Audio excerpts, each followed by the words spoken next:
Hello dear viewers, support me by subscribing to my channel and share my video if you like it, and also make sure you comment your thought. Now let's start the video. River Run 298 AC. Ket. She woke up to find she was not alone in her bed, looking beside her to see Peter was asleep, and finding herself shocked as she'd not remembered going to bed the night before.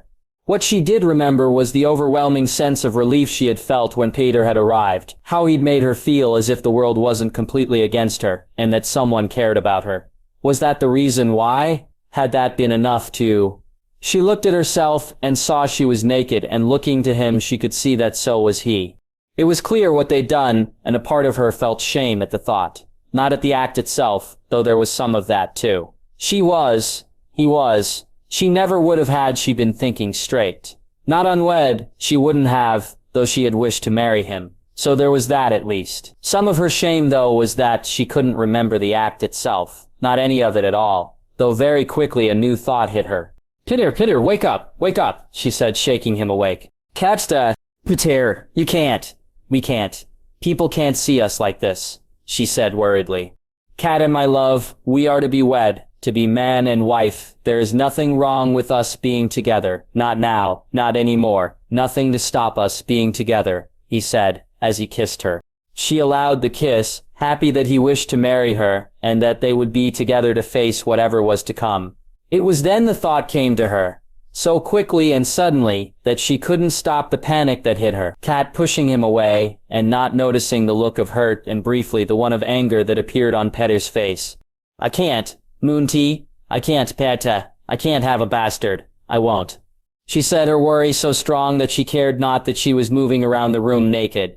Cat, my love, we're to be married. We can do so today. Tomorrow, you have nothing to fear. Should we have a child together, they'll be true-born, and we'll see they rise high. Cat, he said as he climbed out of the bed and walked over to her, embracing her, and she felt herself begin to relax. Truly, Peter. You wish to marry me today? She asked, needing to know it was to happen. I do, more than anything in this world, Cat. I've loved you all my life, just you, my love, my sweet Cat, he said, kissing her once more. She welcomed this kiss even more, enjoyed it even. She was to be married, and with Peter's help, she'd see the bastard and all those who had wronged her dead. They dressed quickly, and when Peter left to find out what he could about events in the Riverlands, Cattle walked to the Septon. She found Septon Mordain there and told her the news, asking the woman to make the arrangements for the ceremony. Given the way things were shaping up in the realm, a large wedding was out of the question, and she tried not to feel put out by that. It seems she was destined never to have the wedding she deserved, war once again forcing it to be smaller and quicker than she would have wished. As a girl she had dreamed of her wedding day, the large feast they'd have, and the great and good of the realm coming to see her marry the man of her dreams. Tall, dark, handsome, and wild, Brandon was everything she deserved, and just like with her wedding before, she was still being forced to settle for lesser. Tomorrow, my lady. Are you certain? Septa Mordin asked. It must be Septa's. We don't have the luxury of planning things. Soon we could be besieged, or under attack, and I'll be wed before then, she said, and the woman nodded to her, and ran off to speak to the Septon. With that done, she hurried back to her rooms and went looking for a suitable dress to be married in, finding her old wedding gown amongst her things. She tried it on, and despite it being a little tight, it still fit, Cat smiling at herself that even after 5 children she'd kept her figure, unlike some women she knew. Taking her sewing kit, she began to make alterations, loosening it out around the waist, and adding in some decorative symbols, so the dress looked somewhat different. By the time Peta came back, she was done, and when she told him she'd arranged the wedding for the morrow, the smile he gave her was blinding. His own happiness fueling hers, and making her think back just a little to the sullen, almost nervous way Ned had looked on their wedding day. She had been as reluctant as he was for the wedding that day, and it was nice to have a man actually look forward to marrying her, something Peta certainly was. Where exactly did Edmure go, Cat? Peter asked. He took his men to deal with some of the bannermen, Peter, to bring them in line before the king and Jon Arryn get here, she said, as she asked Pearl to bring them some tea. When did he leave? He asked. A few days ago. Do you think we should be worried? She asked. It hadn't even crossed her mind to think so until now. No, of course not. If he's only gone to deal with some of the bannermen, all should be well. Perhaps he's met up with Lord Jon or with the king's own forces, and they'll be here presently.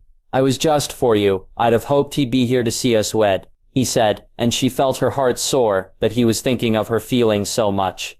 I'd like him here too, Peter, but I fear we cannot wait to wed. I'd not like to do so under a siege, or were we to be attacked, and I fear that no matter what, we'll not be able to stop the lions from at least coming to our door, she said fearfully. Peter got up from his seat and walked over to her, sitting beside her and taking her hands in his. They'll not be able to take River and Cat. All we need to do is hold out until the king's army arrives, and then we'll see them fall, he said with a smile. Will they be enough, Peter the Vale? The Stormlands, will they be enough? She asked, trying her best not to sound panicked.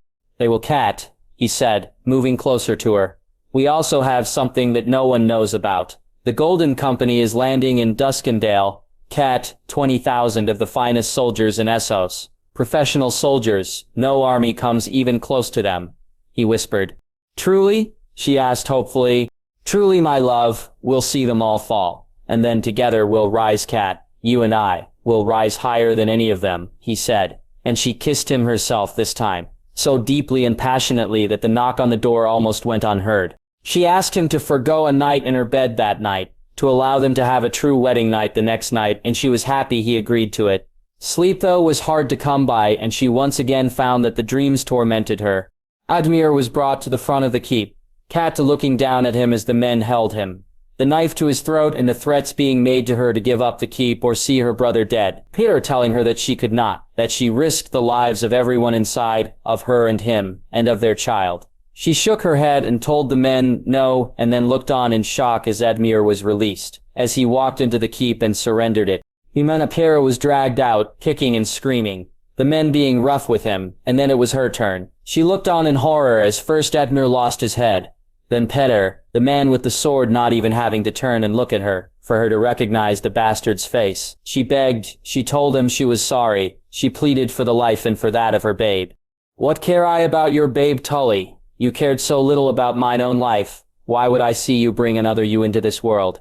The tears fell, and she felt him grab her hair, turning her head so she could see that River Run was in flames, her family's home burning away. I told you that your house would end. You think I'd allow you to bring another fish into this world, the bastard said, and she was forced down to the block and saw the sword raised. She woke up sweating and terrified, and as she swallowed the water down, she realized that she'd slept a dreamless sleep the night before. With Peter in her bed, the dreams were kept away, and as she looked at the sun rise up, she welcomed it, knowing that after today she'd not need to sleep alone again. She broke her fast in her room, and then called in her maids to ready her for the day ahead. By the time they were done, she was herself once more. Staring into the looking glass, she looked a completely different woman. Her hair was arranged in a style she'd have never worn in the north. Her cheeks were flushed, and there was a lightness in her eyes, in her heart too. She practically danced into the septon, and when she saw him there, she felt that this was right, that this was what she deserved, and she was happy. Father, smith, warrior, mother, maiden, crone, stranger, I am his, and he is mine. From this day, until the end of my days, she said, feeling a little shiver run down her spine as she reached the end. Hearing Peter say the same vows and seeing the look in his eye at least made the day far happier than the one with Ned had been. There was no nervousness or doubt in his eyes, only love. And for that she was thankful. When the ceremony was ended, they walked together to the small celebration she'd organized. Not so much a feast, but more a fancy dinner, and yet even that was to be denied to her. My lady, Sarah Desmond said, running to her. Sarah. Banners, my lady, banners approach, Sarah Desmond said. Whose banners? She asked worriedly. Glenna's, my lady. Lions and dragons, the knight said worriedly. Close the gates, she said, panicked, as she and Peter moved to the keep. She ran up through the courtyard, her dress being splattered by the puddles and the muck, and she found she cared not. Once inside, she almost raced up the stairs, and soon found herself looking out onto the hills in the distance, and at the army that approached. The army that was far too large and stretched as far as the eye could see. She looked and felt the fear almost overtake her, her tears beginning to fall, and even Potter, holding her in his arms, couldn't assuage that fear. Now. The North Sea Guard 2098 AC. Tyrion. Beneath him the ships sailed, carrying his army. Over 12,000 men and a fourth of them mounted, Lords Broom, Lefford, Westerling, Sarad and their men, plus some of their own making up the force he had been given command of. There were good men down there that he trusted and cared for too. The Strongboar had volunteered to join them, looking for his own glory away from his father. Septon was serving as his squire, and the boy, though saddened by Loras leaving, was as dutiful as ever. Septa's Joras had a new brother, as Septa's Richard Horp had arrived, and except the offered white cloak, Tyrion happier to see his niece than to gain a Kingsguard, but the man was loyal and worthy. 8 pinnacle ships carried the men, and it was a majestic sight to see the fleet in such a formation. Though this was truly only part of the fleet, and that sight was possibly slightly diminished in its majesty by the one above it. Rhaegar flew over the ships, his dragon eager to face their enemies, and Tyrion feared what the dragon would do should anything happen to him. Though the chances of that on dragon back were pretty slim.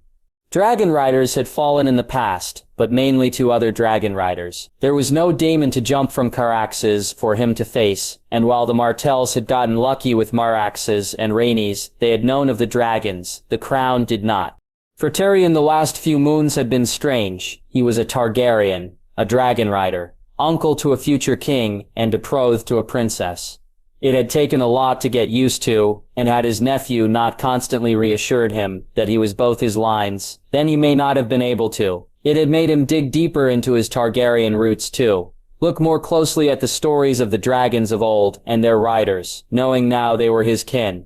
Tekken Lygaron, Lan Lygaron, Tyrion said as they reached Banfort, the dragon landing a fair distance from the keep itself. Chekagon at Pradagon, Nikel Segan Fijo. Go eat, I'll be safe, he said to the dragon, as he grabbed his own food, and then watched as Lygadron took to the sky. In all his reading of dragons and dragon riders, of the tales of his kin, he'd never found out much about the bond between dragon and rider. It was actually through his nephew that he learned far more than any book, though Lygaron helped at times too. It was odd to hear a dragon in your head, and that it only happened occasionally with his dragon actually made him grateful. Just seeing that he had to listen to it constantly with Rhaenys. Though he found at times he'd have enjoyed that too, he thought, chuckling to himself as he ate the meat and bread. He was still laughing when Lygaron landed, the dragon disturbed about something, and Tyrion leaving his food on the ground to rush over to him. We must go, you must see. Lygaron said, his voice annoyed and angry. Where? He asked. North, the dragon said. Grabbing his pack, Tyrion climbed back up the dragon's wing and strapped himself in the saddle. Lygaron waiting until he was secure before he took to the air. He had expected to see the ships below him once more. But Lygaron flew over the water heading north, and soon he saw where they were going and why. The Iron Islands was a place he'd never expected to see in his life, and was there another reason for seeing it now? He'd have wondered about that. The idea of seeing places he'd only just dreamed about had been something he'd thought of since his first dragon ride. And when he read the tales of other dragon riders, of how Asan flew to the wall or how Rhaenys wished to cross the Sunset Sea, he had smiled at the thought of being like Visenya and landing in the Vale just to see their faces, or the idea of flying over the high tower and seeing it from Dragonback. Now though, he looked angrily at the scene below him and knew what he must do. Jolmor, Lygaron, Jolmor.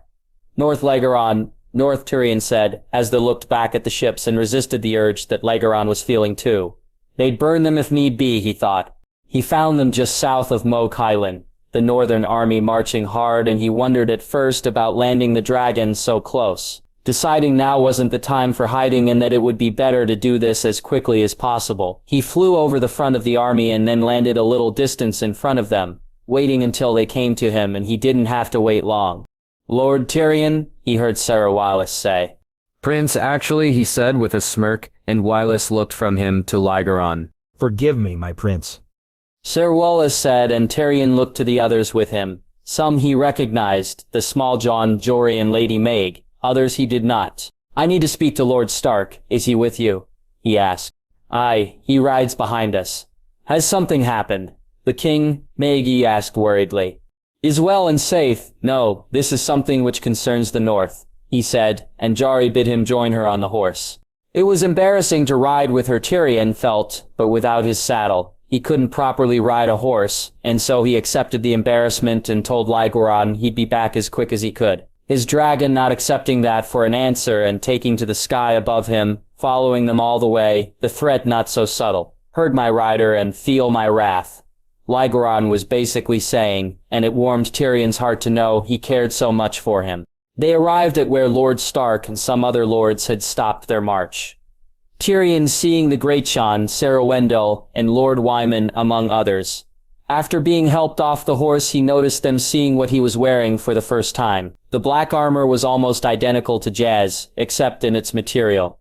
The three-headed dragon standing proud beside the lion, and he could see some look at him oddly, while others just nodded. My prince. It surprises me to see you here, my nephew as well. Lord Stark asked with a note of concern in his voice. Tyrion wondered, had he known of what Jay intended regarding him, or was it just the armor he wore, though it really didn't matter, and so he put it out his mind for now. Our nephew is safe and well, my lord. I had intended to meet you further along the way, with my army. They should land in Seaguard within the week, and are to join with your own against the Vale. Rhaegar too, he said. Rhaegar? The Great Son asked. My dragon, my lord, he said to smirks. Why have you come, my prince? Lord Stark asked. Ironborn, my lord. On our way to escort the ships to Seaguard, Rhaegar flew to the Iron Islands. They have a fleet which looks ready to sail. I believe they mean to attack us, the Reach or yourselves. I know not for certain who. Lannisport and the West are well protected. My Uncle Kevin will see to that. I intend to send a raven to Lady Olenna from Seaguard, but since I was coming to meet you anyway, he said, and saw the lords nod. How many men do you bring with you? My prince? Lord Stark asked. 12,000, my lord, he replied. I have or will have 25,000 by the time I reach you. The north is well protected from an attack, but a large-scale one is not one we expected. Lord Stark said, Nege, Jorah, Galbart. Helman, can you join me for a moment? Tyrion waited while the lords and lady spoke, and was on the verge of suggesting using Rhaegar when they came up with their own plan. Should we need the dragons? My prince, they will come, Lady Mage asked. We are kin, my lady, joined by marriage. Should you need my dragon, he will come, and I know my nephew will feel the same, he said, and she nodded. In the end, they sent some men to reinforce keeps, and said they'd send ravens once they got to Moat Island. Lord Stark explaining that they had left many men to guard the trading routes, as it was. Tyrion was asked to stay and eat with them, but declined, eager to both see to the ships and to warn Seaguard to be on the alert. Also, he wished to send his own ravens too, though after saying goodbye and walking to where Rhaegar had now landed, he was joined by a young man and was soon laughing when he was in the air.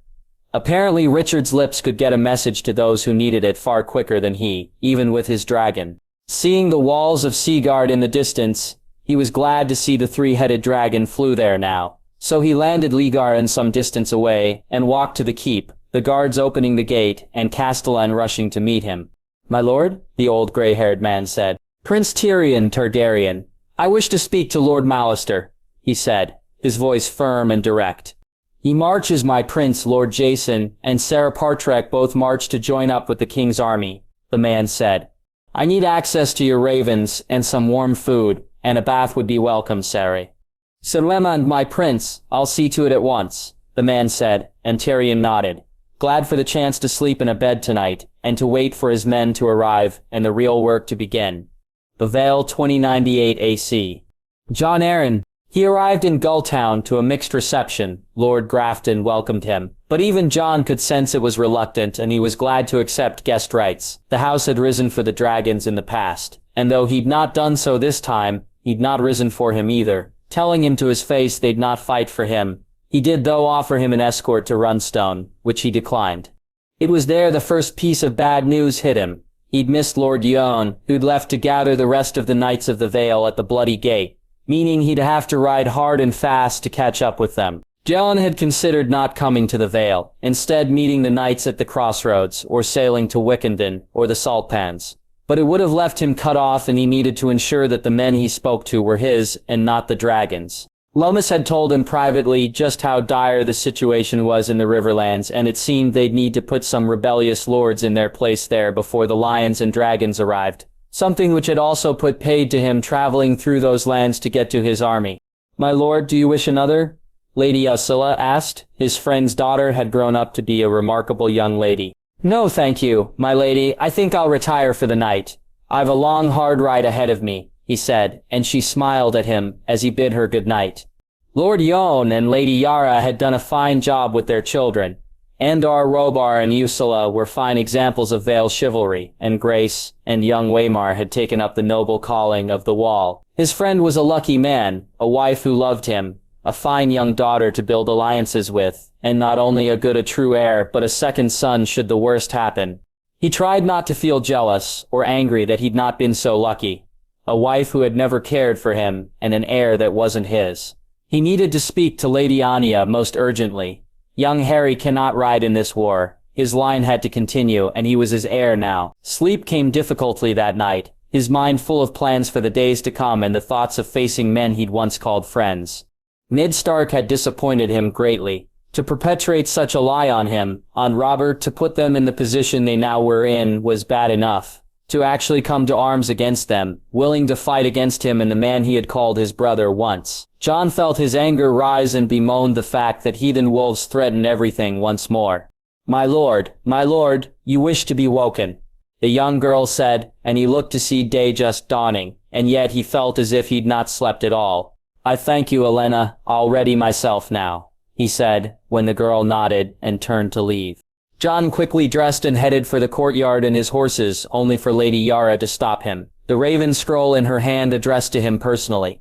He opened it and almost collapsed to the ground, unable to believe what he was reading. Thanking her, he declined breaking his fast, and instead they set off, the news he read only making his ride that much more important.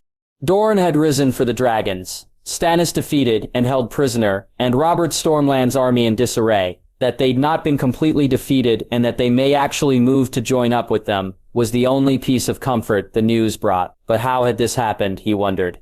Dorne, surely not. They camped that night, and he tried to make sense of it, and the best he could figure it out was vengeance still being Dorne's motivation.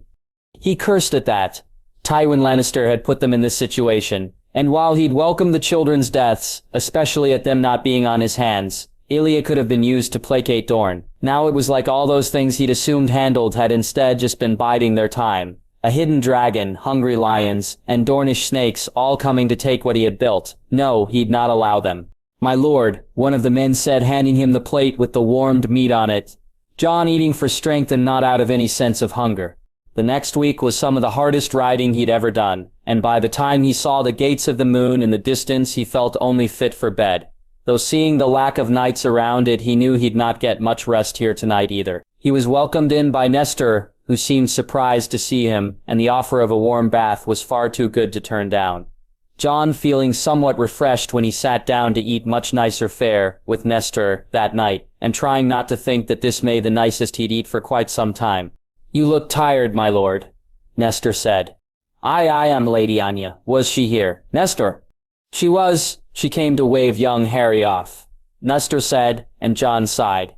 "I'll be sending him back, Nestor. He's to be my heir." "That song, you've heard it right?" he asked, and Nestor nodded slightly. "It's the truth," heard it from her own damn lips. "Should Littlefinger arrive back here, you take him, Nestor. You place him in the sky cells and I'll deal with him upon my return," he said, and Nestor looked at him with what looked like pity in his eyes. "I'll see it done, my lord. This war, can we win it?" Nestor asked. "We must, lest we all burn in dragon fire," he said. He left the next morning, rested, refreshed, and ready to fight. It took him 2 days to catch up with his army. The Knights of the Vale had come out in force. He estimated between 20,000 to 30,000 men. Finding out later he had 27,000 at his command. He was pleased to see the lords all assembled too. Lord Jon, Lords Malcolm, Hunter, Corbray, Aegon, and Belmore, though it surprised him to see some that were missing. "Lord Jon," he said, smiling as he greeted his friend. "Lord Jon, I hadn't expected to see you so soon, my lord," Jon said, surprised. I know, Jon, I'd thought of meeting you further on, but I felt it for the best to meet you here." "Damn hard ride, though," he said, and Jon laughed as he brought him to speak to the others. "Lord Redford?" he asked, and Jon shook his head. "Horton didn't rise, my lord. I can't understand it," Jon said, his voice full of disgust. "We'll deal with him after the dragon, yo." he said. First I need to let you all know something. He gathered them together in a hastily arranged tent, and looked to see Harry standing with the Waynwood men. His new heir, he thought, and though he was his blood, he wouldn't have ever been his choice. But at least he's my blood, he thought, as he looked at the boy. His blonde hair and blue eyes evidence enough of that. Firstly, some of you may have heard the damnable song. He raised his hand when some went to protest. I thank you, my lords, but it pains me to say it's true. Robert is not my son Lysa, and Littlefinger have been involved behind my back, he said shamefully. My lord, your heir, Lord Hunter said, is standing in this very tent. Harold? Step forward, young man. My great-nephew Sir Harold. Harding is hereby named officially as my heir. Mr. has the paperwork and a copy has been sent to Lady Anya, he said. Thank you, uncle. I shall endeavor to make you proud of me. Harry said, and Jon had to bite his tongue, not to tell the boy that a good way to do that would be to stop fathering bastards. I'm sure you will, nephew. For now, though, I need you to ride back to Nestor, and to, with him, take control of the Eyrie. You cannot ride with us. I've already lost far too much blood. I cannot risk my line ending, he said, and Harry looked like arguing. I cannot, Harold. Go take some of Lady Anya's men, but go, for House Arryn, you must. As you say, uncle, Harry said, leaving the tent. He waited for some time, making sure the boy had actually set off, and to give him time to think about what to say. Lomas had sent word of the Stormlord's loss, but to him personally, for now, he felt it best for his lords to be unaware of the odds they faced. So deciding to keep that to himself and concentrate on the positives, that's exactly what he did. We ride to the Riverlands, my lords, to put that to rights and await the king and his reinforcements, he said. Reinforcements? The Stormlords ride? Jon asked. Under Lord Stannis. Yes, the king rides with a different larger army, the Golden Company. My lords, he said to gasps, and then smiles. They've come from Essos. My lord. Why? Lancel said, and Jon looked to the Corbray lord. Our dealings with Magister Ilio have been most helpful. Thanks to his own arrangements with the Golden Company, they fight on our side, he said, seeing the nods around the room. The North, my lord? Lord Belmore asked. May have their own troubles soon enough. I've heard the Ironborn mean to take advantage of the armies of the western shoreline marching. Surely they'll attack the north first, he said. However, we'll need outriders behind us just in case. It may come down to us having to face the northern army. Then we'll cut through them, my lord. Savages are no match for the Knights of the Vale, Lord Egan said. Jon agreed with him, though kept quiet for now. Some of these men considering the Northmen friends, and though he knew they'd fight against them, he didn't wish it to look like he bore a grudge. If it comes to that, we will. We ride, my lords, for our king. We ride, he said, and heard the sounds of agreement, and was glad when the lords left the tent. As they rode past the bloody gate, he looked back and wondered if he'd not be best served by just staying on the other side of it. The odds they faced were so far against them, and he wasn't sure they would actually win. To do so relied on them having better luck than they had so far, and lately he'd wondered had the gods abandoned them. They couldn't afford more setbacks, and yet he knew they'd face some, but staying behind those gates wasn't truly an option either. The letter had made that clear. The dragon was coming for him. He had but one choice, face him or die. As they rode through, the doubts crept into his mind. Maybe the option wasn't truly one at all. Maybe no matter what, he was facing death either way. If so, then he had only one thing he could do. See that as many of those who had forced him here died too. Dragonstone 207-290. Jaehaerys. Targaryen. Rhaenys wanted him to explore the island with her, to sleep out on the cliffs beside her, and Jae wanted to do it more than anything. Though he knew he could not yet. Instead, he looked at the map and began to ponder what to do about the Golden Company. That they were so close to the city didn't truly allow him to use Rhaenys. And should they march, then he knew that would be the best opportunity. But which way would they march? He looked to the map and saw the Trident and Harrenhal. But if they marched that way, there was a chance they'd join up with the Vale forces. Something he couldn't allow. He needed them to march to him, to come to him, and then he could deal with them. But how to make them march where he wanted, rather than where they wished to go? Arthur, he called, and the knight walked in. Your Grace? Arthur, I need to run some things by you. I want you to doubt me, to challenge what I say if I'm wrong. Can you do that? He asked. If you insist, Your Grace. Arthur said, looking at him. Loras standing further back. Robert has the Golden Company. I can only think it's something to do with the Magister, as there's no way he'd have hired them himself. He said. I agree. So he's here, he said, pointing to Duskendale. If he marches, he'll march to here, he said, pointing to the crossroads, joining up with the Knights of the Vale, and then moving here. He pointing to the Riverlands and Riverrun. No, your grace, he'll march here, Arthur said, pointing to the Stormlands. Arthur? If he hears you've attacked his homeland, he'll march there. If he loses the Stormlands, it's finished for him. He needs those men, Arthur said. He has the Golden Company, Arthur. He needs those men, Arthur said simply. Day looked at the map. Tumbleton would be sacked, Grassy Vale. Robert may even decide to head into the Reach after winning some victories there. Bitterbridge and Highgarden itself could fall, especially if the lords he sent with Lord Tarley were absent. Looking down at the map with horror, he saw the Reach falling and Highgarden in flames. Should Robert get close to Margaery? Gods, he didn't even wish to think of it. Closing his eyes, he reached out to Ghost, watching as Margaery and Sansa read and laughed in the garden, a small smile reaching his face as he felt the ice from Ghost cool him down. Should the Stormlands have already fallen by then, he'd go to join with the Knights of the Vale, he asked when he opened his eyes. He would, should it have fallen.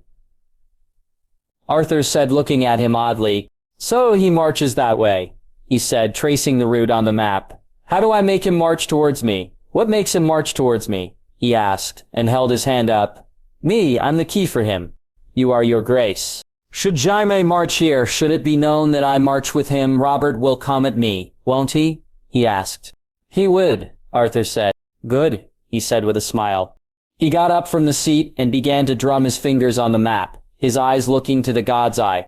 Good, Loras, ask Lord Montfort to join me, he said, and walked to the open window and looked down on the island below. He felt her in his mind and knew he'd end up going to her later that night, his mind clearer now that he had a plan to deal with the Golden Company. He heard the footsteps and turned around to see Lord Montfort and Loras enter the room, bidding the Lord to take a seat. My lord, how many does it take to garrison Dragonstone? He asked. I believe Lord Stannis garrisoned it with less than 500, your grace, Montfort said. How many men do the lords of the Narrow Sea bring, my lord? A little over 4,500, your grace. How many mounted? He asked. Half. Good. I wish you to take the mounted men, my lord. Leave the infantry here for now. When the Golden Company leaves Duskendale, I'd ask you to sail there and to ride after them. Slowly. I don't wish you to engage, just be ready to ride down any who retreat, he said. Your grace? Montfort asked. I intend to bring them to me, to show them a true dragon. Men, when faced with such a thing, may find their courage tested. My lord, should they, then on their retreat, I'd like them to face an unexpected threat, he said, and Montfort smiled. Of course, your grace. How will you know when they've left? I'll know, my lord. Sir Richard is most accomplished, he said, and watched the lord chuckle. At dinner that night he met with the rest of the Lord of the Narrow Sea, Lord Celtigar, giving him the once-over, and Lord Sunglass, seeming unsure that even with the numbers they could win. My lords, I direct you to the windows, he said, and watched their faces when Rhaenys flew by. My uncle's dragon is with him as they engage the Knights of the Vale. I believe Rhaenys wishes to see what lies beneath the gold, my lords, he said to laughs. Once the lords had seen the dragon, and Jay had talked to some of them individually, he told Loras to get some rest. Arthur too, though the knight refused, saying he'd sleep when Jay did. He then walked from the castle, telling Oraine that he'd be back on the morrow. He found her not on the cliffs but on the beach, near a cave. Walking to her, Jay could already feel her emotions from a fair distance away. After telling Arthur to gather wood for a fire, Japton leant down beside Rhaenys and felt her almost curl up around him. Soon they were both asleep, and the island felt a much different place. He could hear the laughter up ahead of him, and as he looked he saw her hand in his. Rhaenys almost dragging him to the sounds. His sister was almost of a height with him, her long dark hair blowing in the wind, and her purple eyes full of excitement the closer they go to the sounds. Come, Jay, they've been waiting for us, Rhaenys said, her voice happy and light. I'm coming, he said to her, and tried not to laugh when she frowned at him.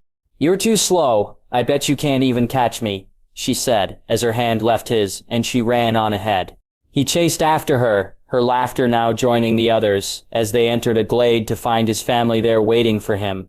Jay, stunned to see it was more than he had imagined. His mother and father were there, Elia, Egg, but so was a slightly older man than Egg, one it took him a moment to recognize as Westeros, though he looked much different, happier. Beside him stood an older silver-haired woman, who smiled at him as she embraced Rhaenys.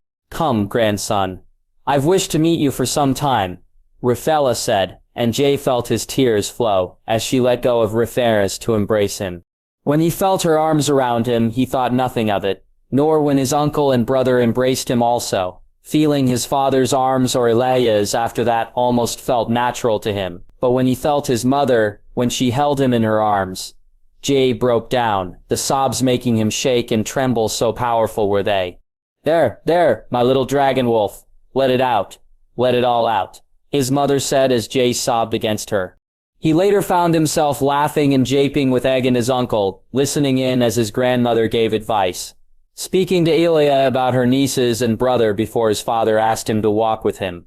Soon he was strolling on the beach Arthur and Rhaenys had slept at, walking past where Rhaenys had lain into the cave up ahead of them, and through into the cave itself. "You'll find it in there, son. You'll need it for the fight to come," his father said as he led him deep into the cave. "Only you can enter. Only your blood is able to unlock the door." "Father, it's time for me to go. Son, remember always, I love you, and I'm proud of you. Your mother is proud of you. I'll see you again. But not today. Jasharis, not today," his father said as he faded from his view. "Not today," Jay said as he woke up. Arthur, watching him as he walked to Rhaenys' head, her eyes open as she looked at him. "You saw them too?" he asked. "I did, grandmother too. Jay, Viserys, I'd not seen them before," she said happily. "Why now?" he asked. "Dragonstone, it's us, Jay. It's our home. This is where dragons belong," she said, and he nodded, leaning in and closing his eyes when she did hers. He stayed like that for some time before telling her to go eat, and that they'd need to leave soon. Rhaenys making him promise to fly with her so she could show him the island before then, and Jay agreeing. Once she took to the air, he walked to Arthur and told him what he'd seen, what he'd felt, the night not saying anything about it, which he was glad of. "The cave, Arthur. We need to go in there," he said, pointing to the cave.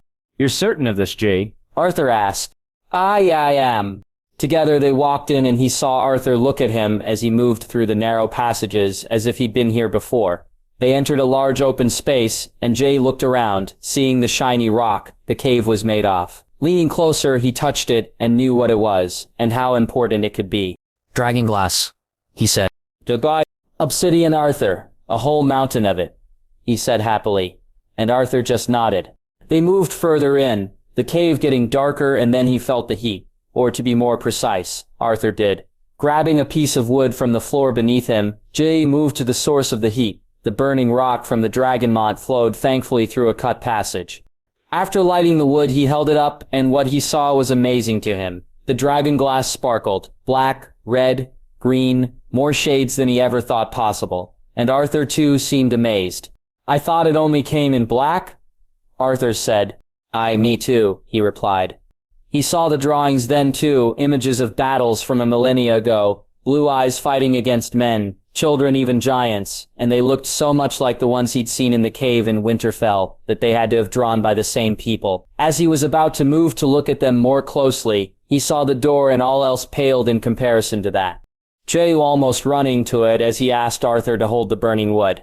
His hand automatically went to his knife and he had cut it and held it to the door before Arthur could say anything. Not even hearing the knight's voice as he felt the stone begin to give way. He watched from inside the room as Arthur tried and failed to enter. He was all right to him when he couldn't hear the words he had tried to say, and moved further into the room, watching on as the torches on the wall began to light up. The room was full of chests, which Jay opened. Some contained jewelry, some clothing, others had scrolls and books, but it was the one chest alone in the middle that he felt drawn to. He tried to open it, and it wouldn't at first. Jay then moving his still bleeding hand to it, the blood dripping down the side and the chest making a clicking noise. Jay opening it to see the book inside, and he didn't need to read the words or the name to know what this book was. "Daenerys," he said softly, as his fingers of their own accord traced the dreamer's name on the cover. He closed the chest and wiped the blood away, unsurprised when he tried to open it once more that it remained locked. Debating whether to take the book with him or not, in the end, he decided not to. Here it was safe, and he couldn't risk it being lost, nor it falling into another's hands. As he went to walk from the room, he saw another chest with a symbol he recognized on it. The three-headed dragon, though wrought in the same fashion as his pendant. He was torn between looking at it, or going back, and felt it best left for now. He'd be back here soon enough. Stepping out of the room, he had moved no more than a few feet when the door closed, and Arthur looked at him in relief. The knight telling him later that he'd stepped into darkness, and all Arthur saw was Jay telling him that he was unharmed. "Come, let's go break our fast. I've much to do today," he said, and Arthur nodded, seeming relieved to be leaving the cave. After washing and bandaging his hand, they ate, and Jay sent Arthur to rest. Larys guarding his back as he spoke more to the Lord of the Narrow Sea, and then walked to the rookery to speak to the maester that Montfort had brought with him. The man had served Driftmark for some time, and Montfort trusted him, which earned him Jay's trust, for this anyway. "I need a raven to send to the Reach, maester." "At once, your grace. Where in the Reach, if you don't mind me asking?" "Anywhere will do. It won't be going to a keep," he said, as the maester picked out a raven.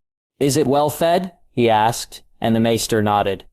Just took the raven from the man and held it in his hands. "Thank you, maester," he said as he walked from the room, still carrying the raven. "Your grace?" "I'll take it from here," he said as he left the rookery, soon walking into the solar of the room he'd been given. Sitting down at the table, he looked into the raven's eyes and then closed his own. He found the door, and the raven accepted him in with no hesitation. Soon the raven was standing on the desk, and Jay was feeding it small pieces of corn that he'd asked for. Jay then went looking for a different door, finding the eagle feeding near Summerhall. He brought it east and soon found Oberyn's army marching. Flying further east, he found the Stormlords. Grabbing a scroll, he wrote the message to Randall Tarley, and attached it to the raven's leg, letting it fly free a few moments later. He waited an hour before he went looking for the door again, the raven flying over the water and heading south. He'd check in on it from time to time and direct it to the Reach army himself. The orders he gave he knew Randall would follow, and he turned his attention back to the Eagle and the Stormlands. For the next 2 days he alternated warging from Raven to Eagle, both of them eagerly accepting him when he did so. By the time Oberyn's forces reached Stannis's, Jay felt his plan could work. The Eagle was his, as was the Raven, and he could enter either at will. The Raven now flying over the area where he expected Terry's army to be. Though he had underestimated the Lord, and he was actually some distance further ahead than he had thought. He was in the Raven when he felt the nudge on his shoulder which knocked him from it. "Your grace, you must eat. You look pale," Arthur said, and he nodded, taking the plate when the servant brought it, and eating and drinking almost ravenously. "Thank you, Arthur," he said when he was done. Closing his eyes, he warged first back into the Raven and saw he'd found the army. Jay allowing the Raven to rest and eat before he sent him to Tarley himself. He then warged back into the Eagle to see that the two sides were lining up and that Oberyn had the high ground. Without leaving the Eagle, he asked the question, and heard Arthur's voice answer, though the night sounded as if he was far off in the distance to him. "What happens if you charge uphill, Arthur?" "You lose your grace." He smiled as he saw them lined up. Looking down with an eagle's eye, he sought out the commanders of Stannis' forces, and found the one he needed. Leaving the Eagle, he went looking for the doors, and found enough of them. 3, 4, 5, 6. All of them welcoming him inside. He readied and gave them the command. The horse's own natural instincts to run free. Something he knew well from Winter. It took no more than a prod and they were off. From the horses to the Eagle he went and watched as the battle took place. Seeing Oberyn beat a large man and Stannis being brought before him, and Jay smiled as he went looking for the Raven.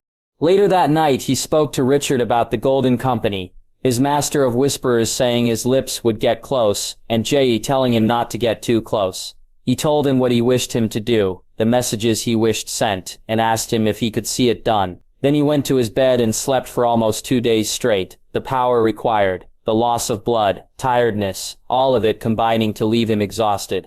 "Lord Montfort, Housewrecker awaits you. The Golden Company have left," he said, a few days later, and the Lord nodded, telling him they'd set sail immediately. Jay, Arthur, and Loras walked to the cliff and mounted up on Rhaenix. His sister was unhappy to leave, but glad they'd be ending this fight soon. So eager was she to come back and show Rhaegar on this place too. "We are done here, my king," Loras asked. "We are. It's time to go hunt a stag, Loras," he said as Ranix took to the sky. Casterly Rock, the Stony Septa 97 2098 AC. Jaime. It had taken him longer to march than his uncle, and in a way, he'd been glad of it. Seeing Myrcella arrive at the rock safe and well was a welcome sight. The girl was happy to be with her family, and to see Tommen again. Jaime had wished to march then, once he knew she was safe, but Tommen knew needed to be on this march, and though he'd see no fighting, he needed to see Robert pay, and to know he played a part would mean everything to him. The argument he'd had with Davin had been worth it, first telling him that he couldn't march with them, giving him the reasons why, and allowing him time to spend with his son and daughter. Then when he'd come to beg him not to allow Tommen to march with them, he made sure pointing out that it was what the boy wanted, needed, Davin not accepting and storming off. In the end, it had been Tommen and Myrcella who'd gotten him to agree. Davin giving the children what they wished for, and Myrcella showing a resilience beyond her years. It was his niece, too, who convinced Septa Horp to don his white cloak in service to Jadri also. The knight suggesting that he'd guard her back, and Myrcella telling him there was no need, that it would be for the best if he guarded the king, and that no one deserved the white cloak more than he. "You've proved it, Sarah. You're worthy of that cloak, and anything less would be an insult to you. I am not a princess anymore, Sarah. Richard, I thank you for always making me feel one." Myrcella said, "You are my princess. You've always been so, and you always shall," Septon Richard Horp said, and Myrcella hugged him to hide her tears. As hard as all that had been, though, nothing came close to having to say goodbye to his wife and daughter. Joanna was old enough to realize he was going away, and she wasn't happy about it. Daisy too, though she was more worried. His daughter, though, was growing, and each day the little babe he'd held in his arms was further away. She had learned to walk, to speak, the lessons she now took much harder, each turning her into a little girl and not a newborn babe. "Papa, don't go stay with me and Mama," Joanna said, her green eyes staring up at him. "I must, for Jon, for Jerian and Tyrion, but I'll be back before you know it, my little cub, I promise," he said, kissing her on the nose to try and get her to giggle, though she did not for once. "On the moon and stars?" she said, looking to him. "On the moon and stars, on the sun too. I promise you, my little lioness, my baby bear, I swear it. I'll see you and Mama soon," he said, trying not to cry when she wrapped her arms around him, and smiling when, as he kissed her nose, once more, and this time she laughed. He walked from her room to his and his wife's, finding Daisy sitting on the bed. His wife's belly was beginning to show, and so he sat down beside her. "How did she take it?" she asked. "As well as can be expected. She doesn't wish me to go, but I must." "You know why?" he asked. "I know. I'd not stop you or ask you to stay. Were I not with child, I'd be marching off with you," she said, and he laughed. Though truth be told, he was relieved she was not coming with him. "I know.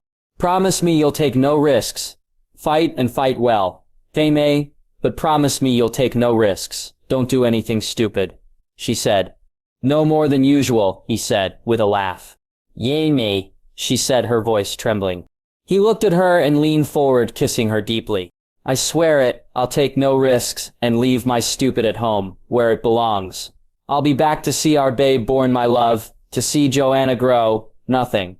No one will stop me returning to you and our children. I swear it on the old gods and the new," he said, and she kissed him back. "Come back to me, my love. That's all I ask," she said, looking into his eyes. "I love you, Daisy Lannister." "Hey, I love you too, Jaime Lannister," she said. The kisses longer now, as neither wished them to end. And though they must, and so he set off, and began the march to the Golden Tooth. His lords eager for the fight to come, and Jaime eager for it to be done. 25,000 men he had under his command. 10,000 of that horse, and the march was slow, each day only making him more and more nervous about the battles to come, and that he was not marching quickly enough to them. This sense of urgency only increased once he got to Ashmark, the letter waiting for him, changing all of his plans and his route. Jaime opening it to find that his direction now was no longer the Golden Tooth, but it was to the Stony Septa. He was to march.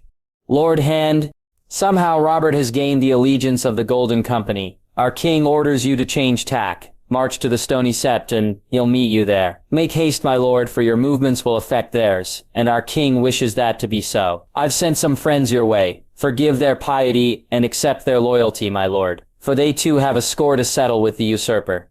Worry not about the lords of the storm, as our Dornish friends have seen to them. As for the Reach, Lord Tarley rides your way.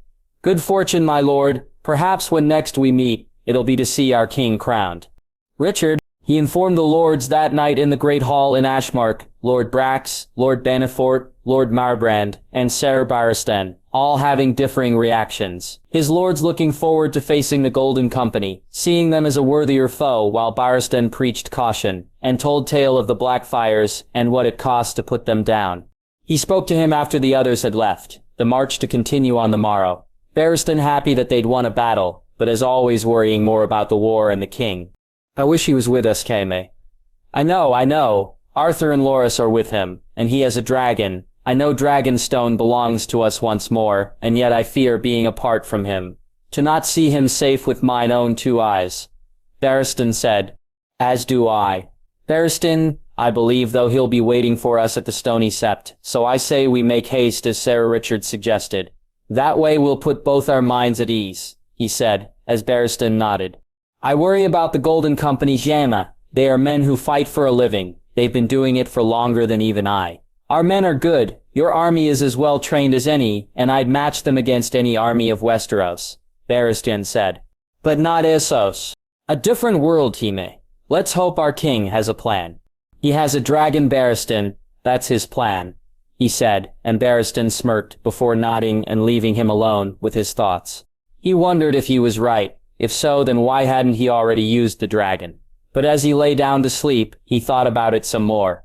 A hammer needed an anvil to be fully effective, and so Jem needed an army to break the other on. Waking the next morning, they began their march, and marched more quickly. The anvil would be ready to be struck. After passing Hornvale and marching more miles than he cared to think of, his outriders brought them news, when they were a day or so from the Stony Sept.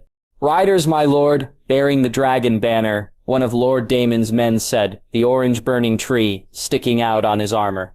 Ser Walder, Ser Barristan, form up an escort. Let's ride and greet our new friends, he said, and the knights and their squires hurried off to do just that. Tommen standing beside him looking to him for something to do. Go ready glory for me, nephew, he said, and the boy smiled as he ran off. They rode out to meet the men, and he heard Barristan gasp beside him, though it took him some time to figure out why. The men were well armed and armored, and briefly ye Shapton, worried that this would be a perfect trap. Dacey's words ringing in his ear, and he looked to see they were outnumbered. Septa Barristan, it's good to see you, old friend, the tall man at the lead of the group said. You too, Sir Bonifer, Barristan replied, and Jaime instantly relaxed. This particular man the last who'd ever spring a trap or play a mummer. He watched as the knight dismounted, and nodding to his men, they all did the same. The knight walking to him, and looking him in the eye, they heard it then, the dragon's wings as it flew over them. Barristan's smile as big as his own, when he saw the three men on its back. As Jay climbed down and walked towards them, he heard Ser Benifer gasp, and as they reached him, as one all the men who rode with the knight and the knight himself took a knee. The 100 pledges itself to you, your grace. For now, until the end of my days, I and my knights will fight for you, my king for you, for her grandson. Sir Bonifer said, looking at Jay with an almost reverence in his eyes. I vow that you shall always have a place by my hearth and meat and mead at my table, and pledge to ask no service of you that might bring you into dishonor. I swear it by the old gods and the new. Arise, Sir Bonifer, for there is much to be done. Jay said, before turning to him. Your Grace, he said with a nod. Lord Hand, we have much to discuss. Lord Commander, can you see to Sir Bonifer and his men? I should very much like to speak to you later, sir, about my grandmother, Jet said, and nodded to the knight, before looking to him to walk with him. They had only walked a few yards when Jay turned to him. The smile on his face and the serious king that had just spoken a moment ago seemed to have been an illusion. Shep? He asked. I found many things in Dragonstone. I saw them. My family, I saw them again. All of them. I felt my mother's embrace, he said, smiling, as he looked off into the distance, before looking to him with a more serious expression. We'll speak later, Jaime. We've work to do. Casterly Rock 297. AC River Run.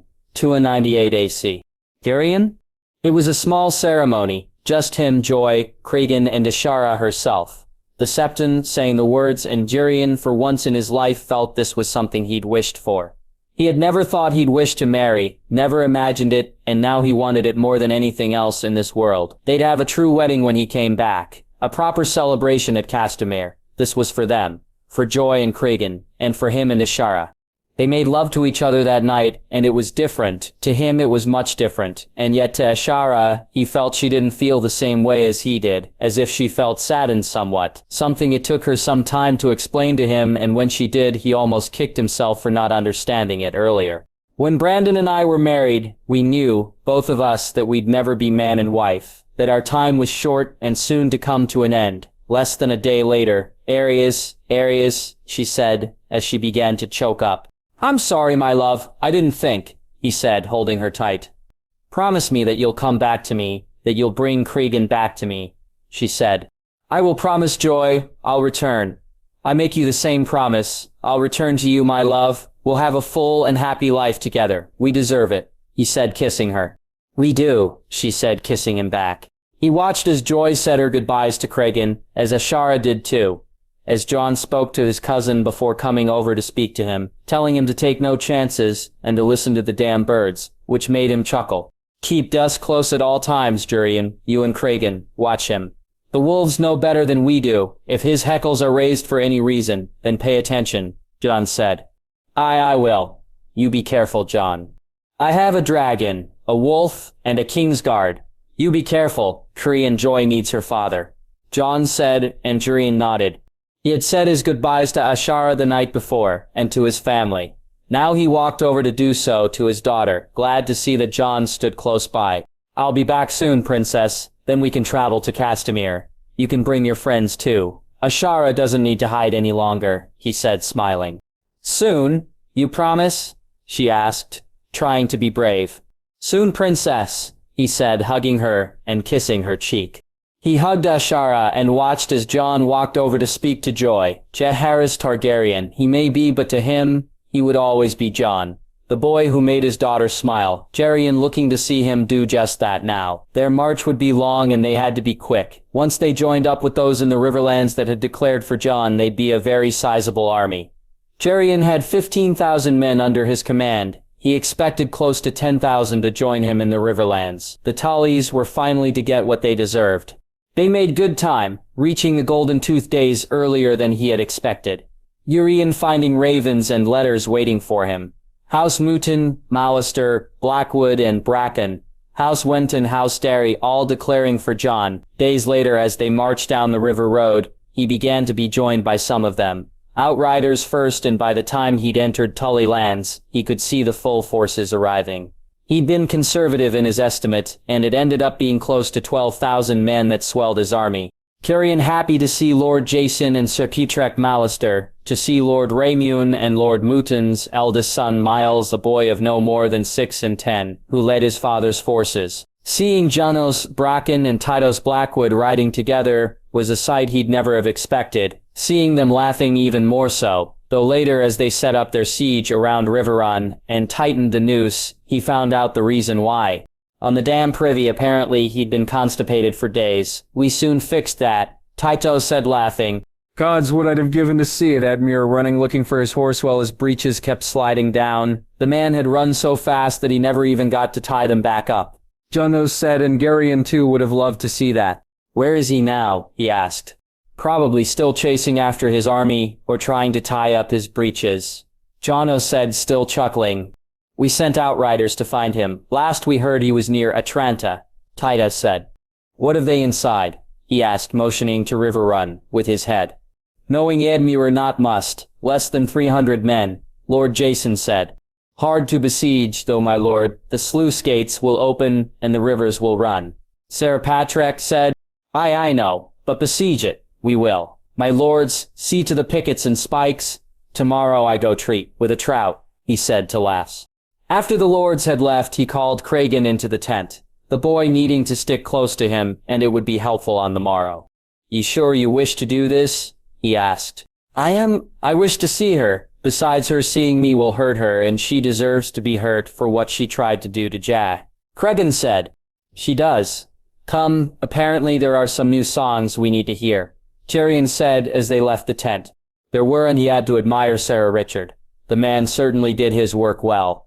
The hidden dragon, the greedy falcon, and the rutting stag, the mockingbird who fooled a falcon, though it was the latest one which seemed to garner the most interest, the others having been heard before many times it would seem, while this one had not. Tyrion listening on eagerly as the bard began to sing a song he called The Fall of the Trouts. A house of fish, consumed by pride, from vanity their honor died. The old trout's son, a floppy fool, his daughters hateful, vain, and cruel.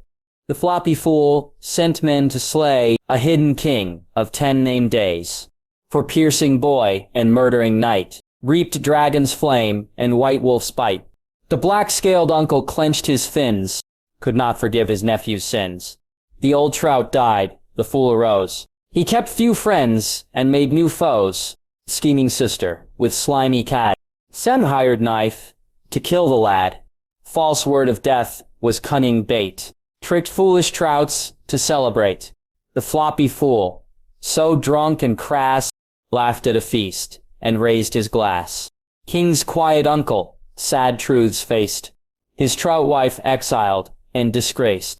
The hidden king warred for his throne. The trouts in dread began to moan. The new king's rule had scarce begun. He brought justice to River Run. But what of the trouts, I hear you say? Their fate's a tale for another day. So listen carefully, one and all, as I sing a song of trouts and their fall. Tyrion found himself smiling listening to the song, though around the tent, others didn't seem so happy.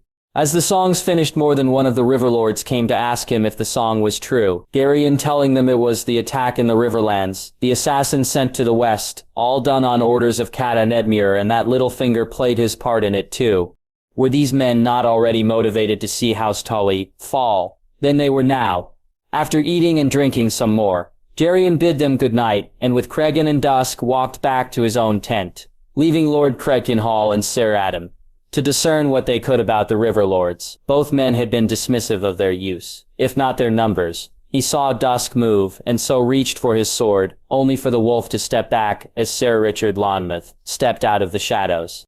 Lord Garyon, Septon's Richard I had expected you to be in King's Landing still. Good, I'm supposed to be where you don't expect me to be, the man said with a chuckle.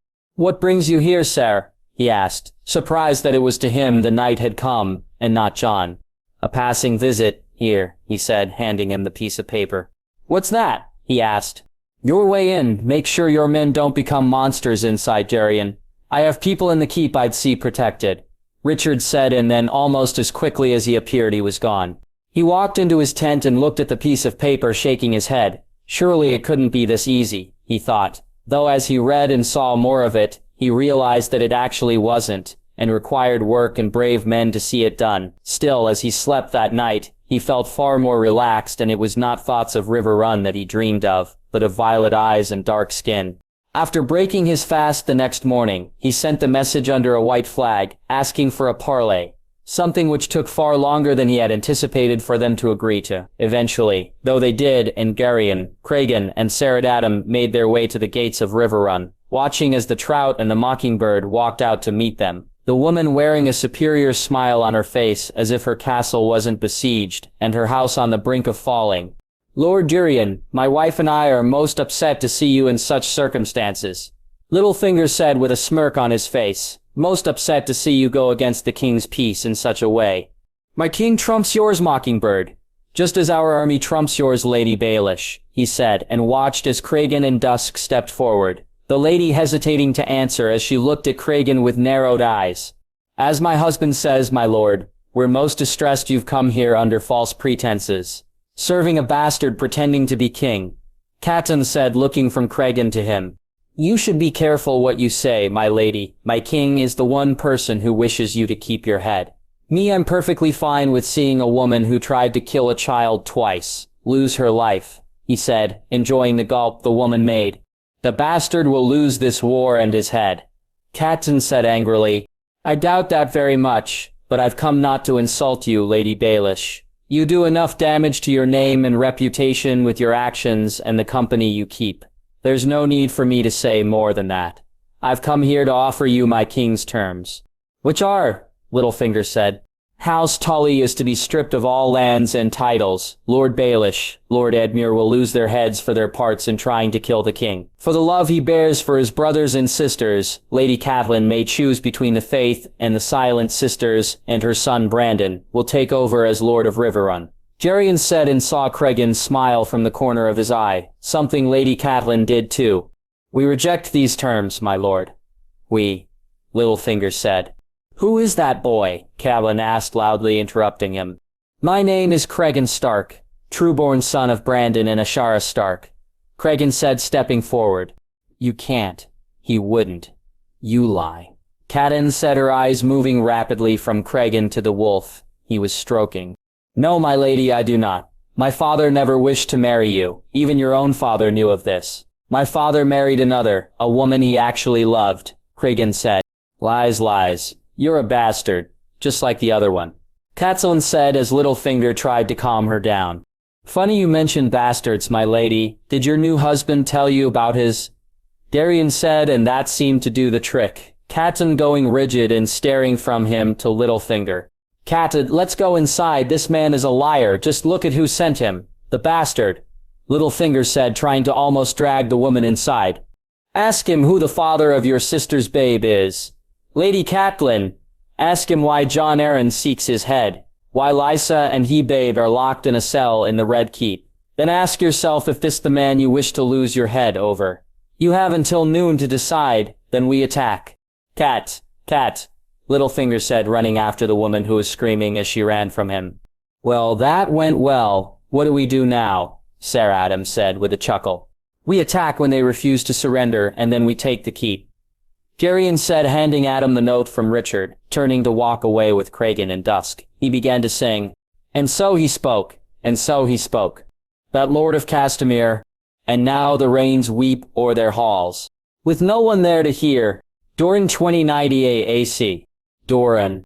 He read the letter, again and again. The offer it carried was intriguing, and Doran would be a liar if he said he didn't find it so. Yet numbers were the key, and so after asking for a quill, ink and some parchment, he began to work them out. Each way he played this out in his head. They just didn't have the numbers. But the offer of the marriage gave him far more than Joris did. That the Darkstar had failed was annoying. That he'd been so overly dramatic in how he'd gone about things. Varin should have expected. Thankfully, though, everyone knew how he felt about Sargrold, and so no one would look his way. Still, had the man just done the damn thing right then, this would be so much easier. Putting the quill down, he picked up the letter once more, reading it again as he tried to decide what to do. Prince Doran. I write to you with news that I hope will lift a weight that you've been carrying ever since the events in the Red Keep, during the rebellion. The truth of that day, my prince, is one that I've needed to keep secret, for reasons you'll soon understand. Your sister Princess Elia was a brave and strong woman, and she knew the dangers she faced, that her children faced. She tried to save them both, but Rhaenys was too well known to all in the Red Keep, and Aegon, being just a babe, was far easier to switch. So with the help of Lord Varys, a decision was made. If she couldn't get both her children out, then she'd ensure she got her son to safety. She'd ensure that one day he could rise and if need be avenge his mother and sister, or, if things played out differently, reunite with them. Which is where I came in to play my part. Lord Varys sought my help, and so I raised the boy in safety, bringing in Jon Connington to act his protector and teacher. Always with the idea of bringing him back when the timing was right. Many times over the years I considered reaching out to you, my prince. Aegon wished to see his family, and I know seeing him would have brought you comfort. But even unknown as he was, the knives kept coming for your nephew, and his protection was something I deemed to be more important than his wishes at that time. If you feel the need to blame someone for these lost years, then I ask you to blame me, and not Aegon. In this he had no choice. Each year I planned and readied myself for the right time to bring Aegon home. I enlisted the Golden Company, ingratiated myself with the Fat Stag, and even went so far as to offer him up Viserys, so I could be close enough to strike. The time has come, my prince, and I now have him where I wish. Aegon is ready to strike the final blow against the stag, and the Golden Company stands ready to strike down this pretender to his throne. It is time to bring your family together, my prince, for Aegon to reunite with his kin, and for Dornish spears to rise to see the son of Princess Elia on the throne. I am ready to do whatever it is you wish of me to see it done. But Aegon's line must continue, and to that end, I make you this offer. A crown for your daughter, my prince. Let Martell blood be united on the throne, as it should be. I await your answer in hopeful eagerness. I pray it's the right one, and that it comes quickly, for Aegon marches to battle with or without his kin. I'd prefer it was with them, my prince, or I fear we march in vain. Illyrio Mulpetis. Hand to his grace King Aegon Targaryen, the sixth of his name. He called for some wine and began to look down on the numbers once more. In the end, they were irrelevant, and it would be the dragons that decided this war. His fingers began to drum against the paper. Areo standing watching silently, as always. After the servant came, he sipped the wine and found himself contemplating the way forward. What to do, what to do. He thought to himself as he looked at the numbers once more, the letter once again. Before he began writing frantically, the letters and the raven scroll carrying his orders to where they were needed. He had serious doubts over the boy's legitimacy. Elia would never have sent only one of her children to safety, no matter what the letter may suggest. But he also felt a spark of hope in his chest. If it truly was his blood, then shouldn't he support him? Shouldn't Oberyn support his kin? Would he though? He wasn't sure, and that was why he'd taken measures, just in case. They had wished him to wave the army off, to send them off to fight for Jaehaerys with his blessing, and he'd begged off, let them think him ill or weak, or anything which would hide his true intentions. His reasons were far more political than they'd ever imagine. If he didn't send the army off personally, then he could use that later if needed. Use it to explain why Oberyn was in the wrong. Should his brother go against him, how he'd overstepped and how Doran had not wished them to fight for this false king. Now that he wished them to fight for a Jaehaerys, it could be used when he recalled his army. Ask them to send Quentyn in to see me, he said to Arrow, and his giant guard did as he was bid. It took a few moments for Quentyn to arrive, his son smirking when he entered the room, though it left his face when he saw his own expression. You wish to see me, father? Quentyn said. I did. It's time, Quentyn, he said, handing him the letters. Where do we march, father? Quentyn asked. He set sail tonight to the Stormlands. From there you march to join with the Golden Company. Strike hard and fast, Quentyn. Lord Yornwood is on your side, he asked. He is father. The Golden Company.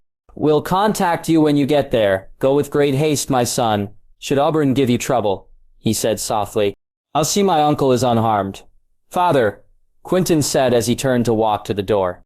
Be careful, my son, for Dorne will have need of its heir, he said, and Quentyn nodded before smiling.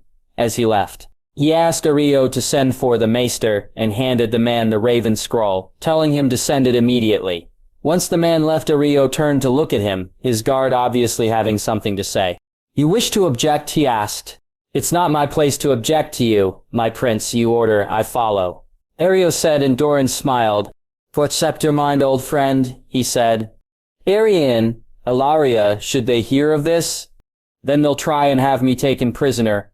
I'm well aware of what my daughter may do. I've taken steps, my friend, in case they are needed, he said, and Areo looked to him and nodded.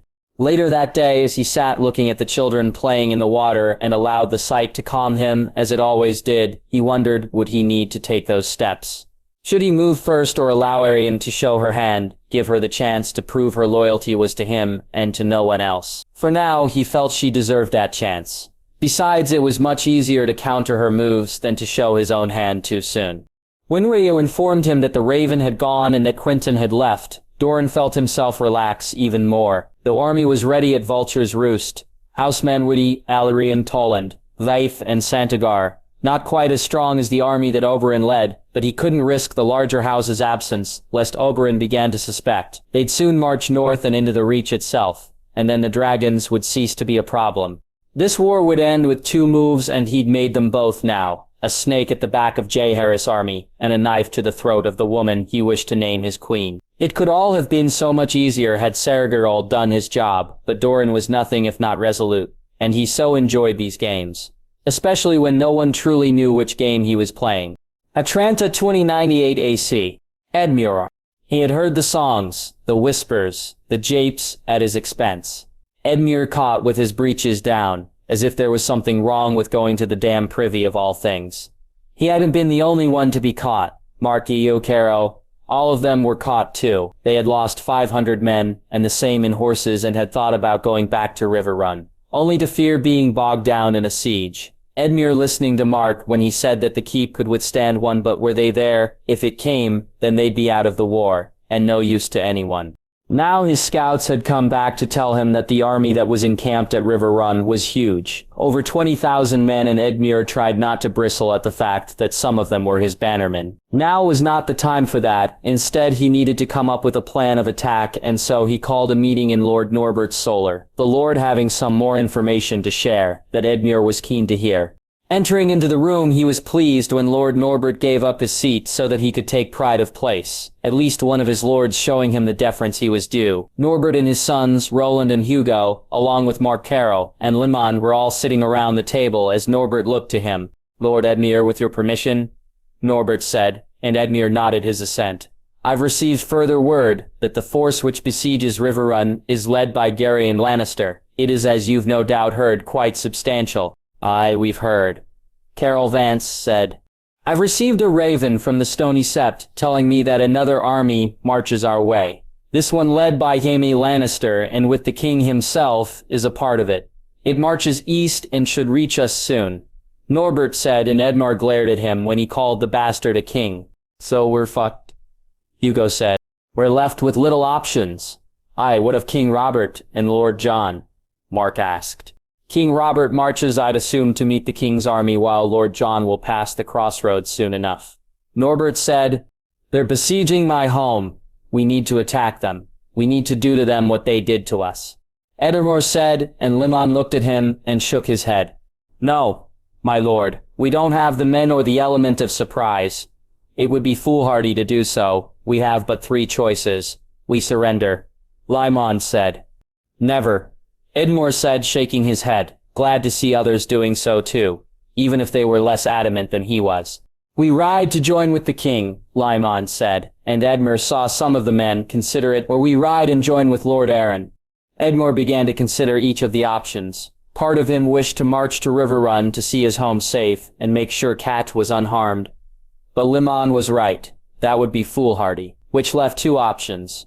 Join with the king and march to face the bastard, or join with Jon Arryn and perhaps with his help, take back River Run. In the end, it really wasn't a choice at all. They weren't exactly certain where they'd meet up with the king, where with Jon Arryn they had a much clearer idea. "We march to join the hand, my lords, to give our forces to his and to see the Riverlands in our hands once more," Edmure said, and saw much firmer nods this time. They rested up and ate well that night. Edmure feeling he'd made the right decision, truly the only decision he could make. As he drank more and more, though, he grew ever more annoyed. The idea of facing the bastard one he tried not to let prey on his mind. He woke the next morning, hungover, tired, and yet knew they couldn't dally here any longer. So after readying his men, he set off. There were now only a little over 5,000 of them, a pitiful force. But allied to the Vale, they'd soon swell those numbers. They set off and soon arrived at House Leicester, adding another 300 to their forces. Spirits were high on the march, and Edmure began to feel ever more confident as each day went on.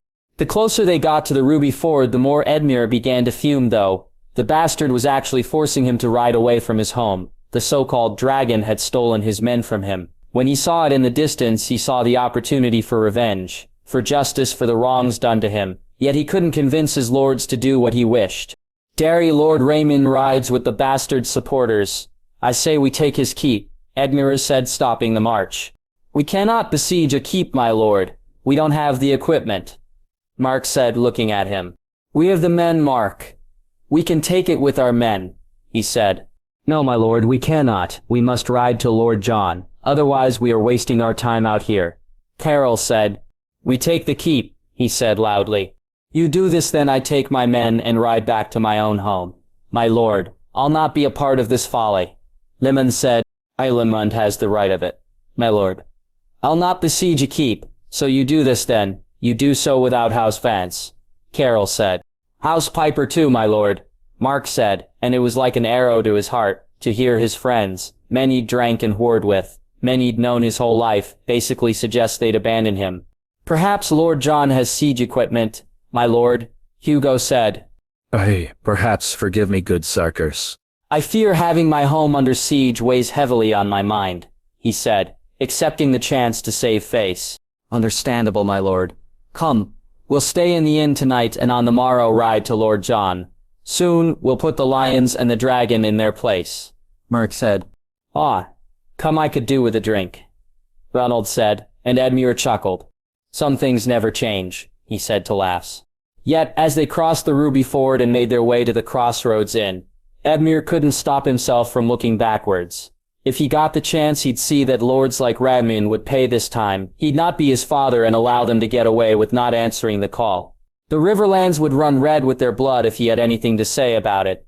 High Darden 2098 AC. Marguerite.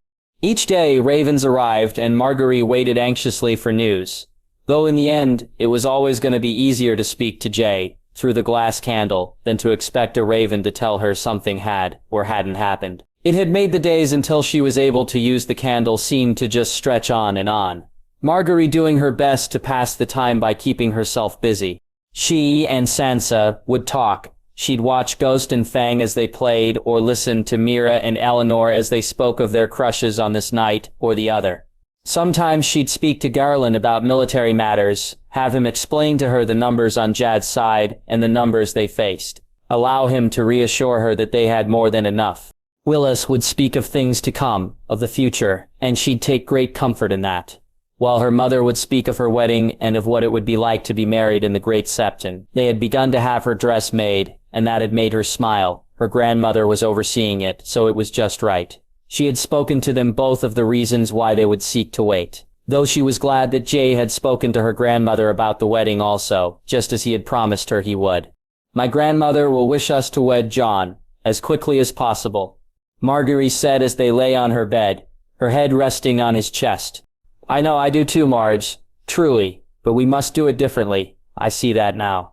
A true wedding, not just for us, or for our families, but for the realm also, Jon said.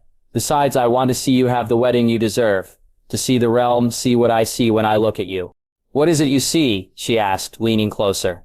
I see my queen, my love, my reason, he said, and she felt a little tightness in her throat.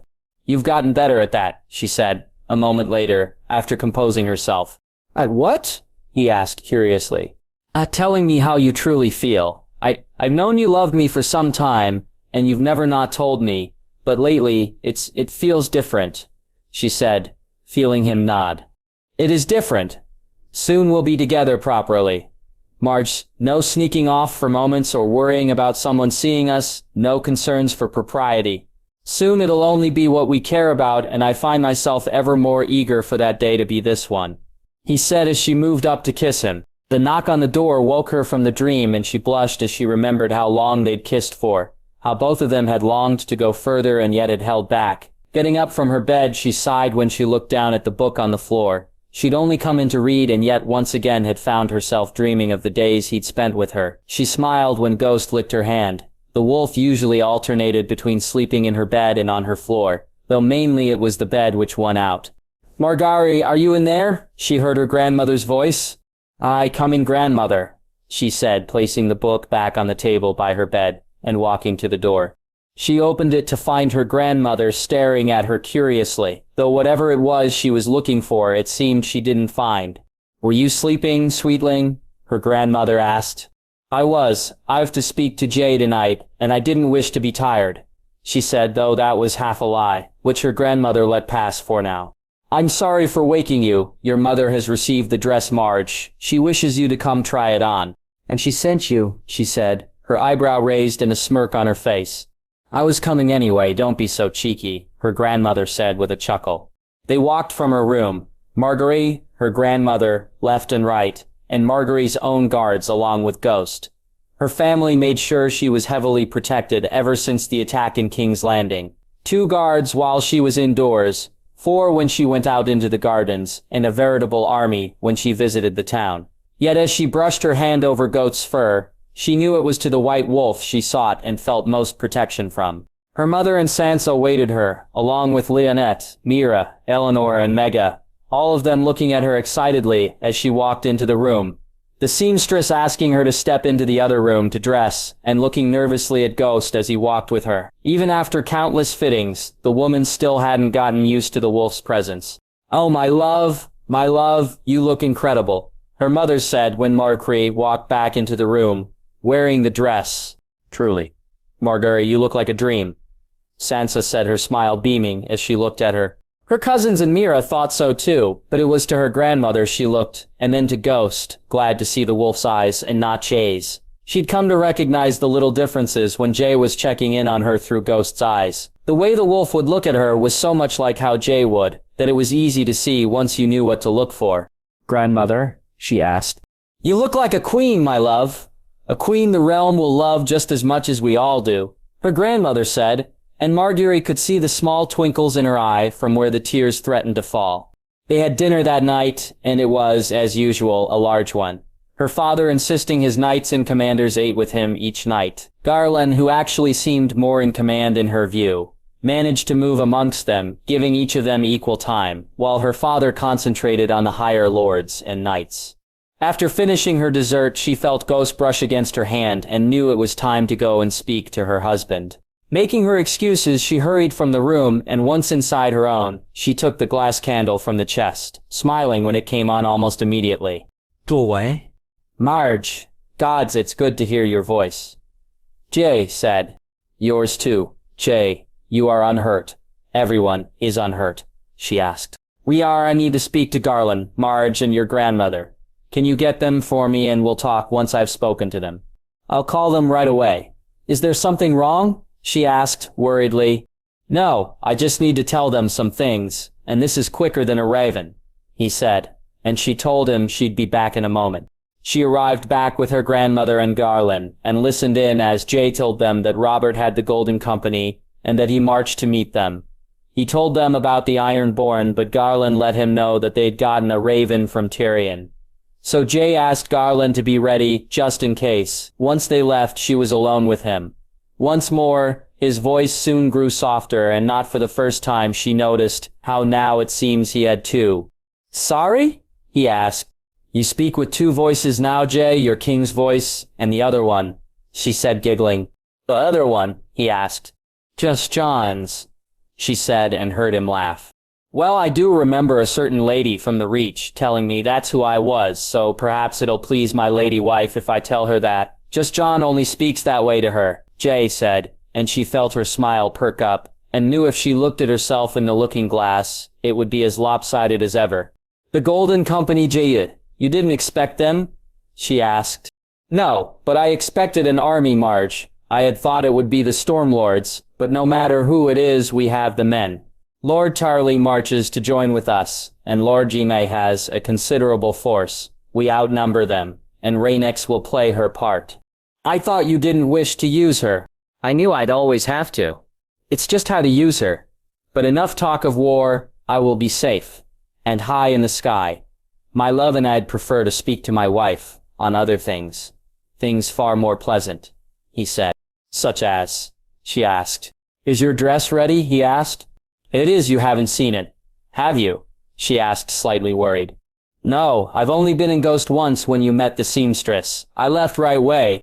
"Thank you, Jay. I wish it to be a surprise," she said happily. "It will, I promise.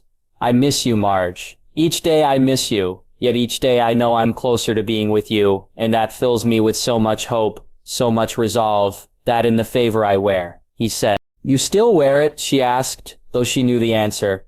"My lady's favor has brought me good fortune, and to see it reminds me of her.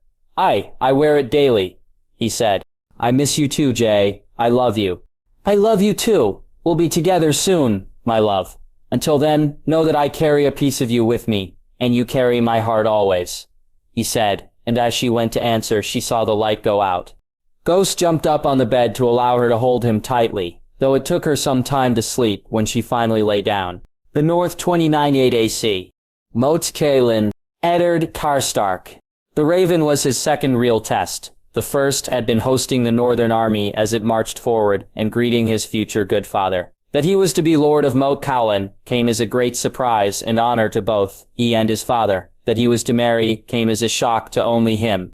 I've received word from Lord Stark. He means to name you Lord of Moat Cailin, his father said, and Eddard looked at him shaking his head. Me? He asked. Aye, you boy. Funds will be directed to rebuild the moat and lands made ready, so you'll have an income, lad. You'll need it for you and your new wife. Wife? He asked, stunned, as he tried to come to terms with what he'd just been told. Aye, wife, you and Lord Reed's girl, Mira. You're to be married in a year or two and named Lord of the Moats. This is a great honor Lord Stark is giving you. The moat is the key to the North, lad, and to see one of mine own as its lord. Please me greatly. It's far more than I could have ever given you. Marriage, father. A lord needs an heir, and Howland is a leal and good man, and close by too. Handy if you need to call on him. Very well, I'll accept. Of course you'll bloody accept. You think it was a choice I was giving you, boy. His father said, laughing. So he had set out with Torrhen and made his way with 100 men to Moat Cailin. And in the almost a year he'd been here, he'd set the workers to task. It would be many years before the moat ever regained anything like its former glory.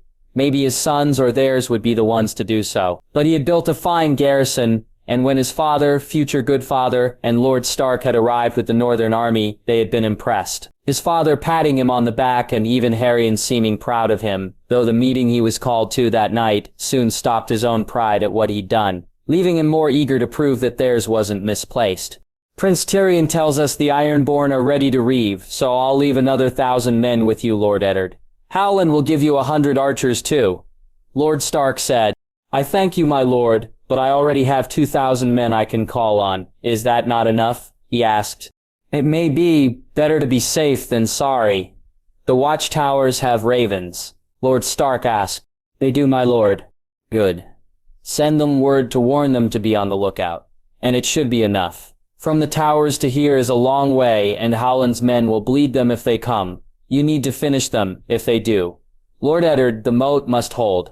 Lord Stark said, It will, my lord, on that I give you my vow, he said, and saw his father look at him and nod, his pride clear. The Raven brought the news. Ships had begun to sail up the Fever River, and Eddard called for Torrhen, who was serving as his master of arms. They come, brother. Torrhen asked. They come. Let's send them back to their drowned god, he said as Torrhen went out to ready the men. Deep wound Mata 29-8 AC. Robert, Glover. To give battle, win glory, and make a name. He'd wished for it so much, and yet as he arrived back at his home, he felt happier than he had on the march. At first he'd taken issue with rising for a dragon, but he'd been won over by what Lord Stark had said, what the others had said, and the dragons themselves, all of them.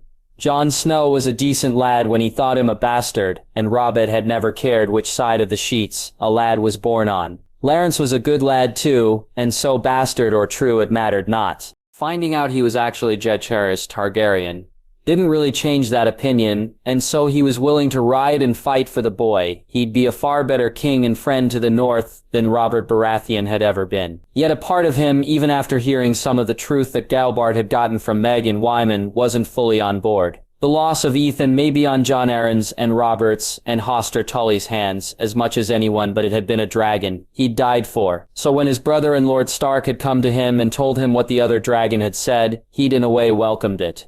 The Ironborn have gathered a fleet, Rabet. I fear we'll come under attack. Galbart said, I wish you to take 2,000 men, Robert, some of your own, some of mine, and others. Take them and make sure Deepwood Motte is protected. Help out Lady Alysanne if she calls. Lord Stark said, As you wish, my lord, he said, looking to the lord. And then to his brother, who nodded. I've sent a raven to Winterfell. The Blackfish is there with Sir Roderick. He's a good man to have in a fight, Robert. Call for him if you need, and he'll come. Lord Stark said, I will, my lord, he said, and then looked to Gabblebart. When Ned Stark walked away. Protect our home, brother. See the fucking squids pay a heavy price, should they come. Galbart said, embracing him and patting him on the back. Be safe, brother. Deepwood Motte will await your return, and the squids will feel the strength of my fist, should they dare try to take our home from us, he said, placing his fist over his heart as Galbart did the same. Arriving home, he was welcomed by Sabel with surprise and by Gawain with joy. taking the time to go and see his babe, and finding Erina asleep in her crib. After telling his wife the reason for his return, he set to make sure the defenses were set. They had more than enough men, and so he began to look for weak spots. Once he was certain he'd sorted any out, he set up watches and waited. If the ships came, they'd not find him lax. He was ready for them, and the North would remember the day the Ironborn fell at Deepwood Motte. Winterfell 298 AC. The Blackfish. After a few days of almost apathy, he had begun to feel like himself once more. He'd stand by Bran when he heard petitions, offer advice when called for, or an ear when needed. In the mornings and evenings, he'd spar with his great-nephew, and at other times with some of the other men of Winterfell. He'd been left a decent garrison, and along with Sir Roderick, he put them through their paces. Yet it was when the Raven came that he felt truly alive.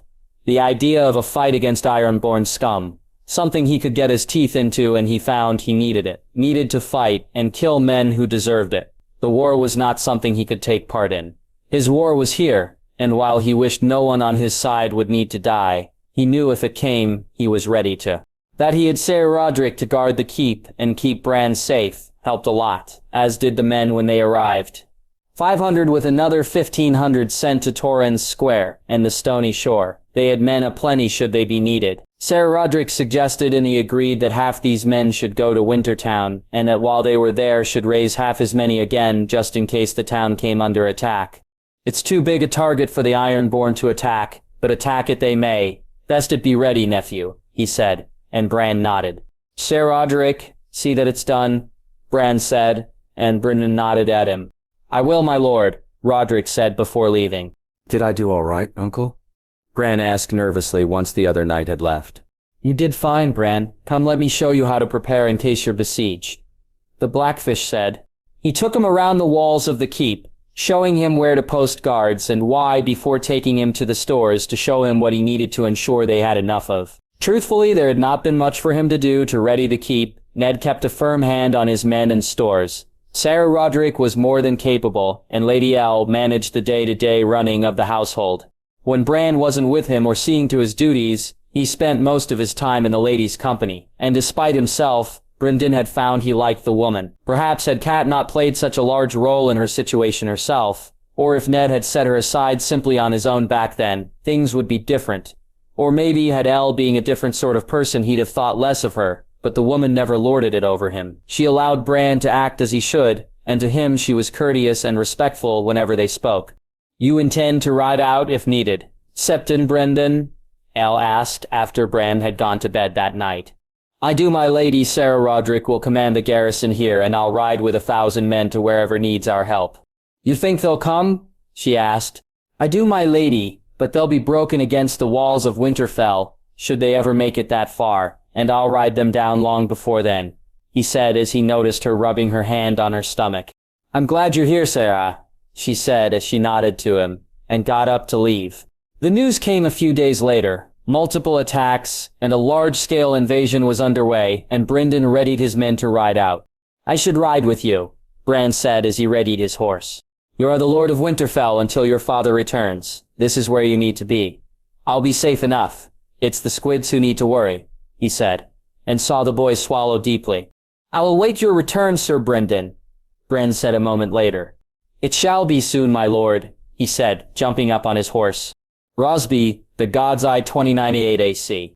Robert, he had to admire how the Golden Company marched, if nothing else, the army moving far more quickly than he was used to.